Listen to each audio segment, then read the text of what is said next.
Nous sommes en 2013. Le monde entier est secoué par une révélation qui glace le sang. Edward Snowden expose au grand jour les pratiques de surveillance massive de la NSA. Et pendant que cette bombe médiatique explose à des milliers de kilomètres de là, un jeune auteur japonais dont on ignore presque tout, ni son passé, ni même son âge, sort une œuvre. Un projet modeste, passé inaperçu, pour l'instant.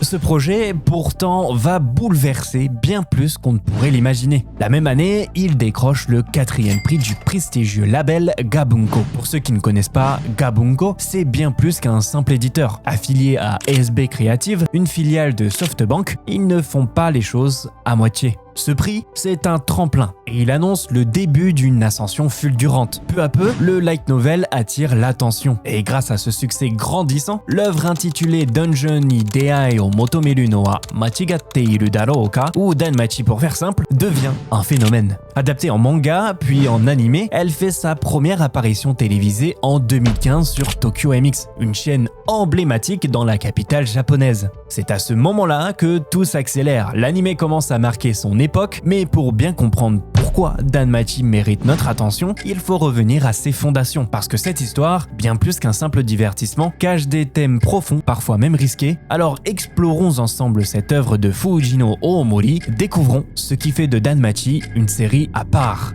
Et pourquoi elle a conquis un public toujours en plein essor, prêt à plonger dans cet univers. Alors suivez-moi et découvrons ensemble cet animé dont trop peu de gens parlent. Des milliers de données à travers le monde. Ouais, ça, c'est que le début.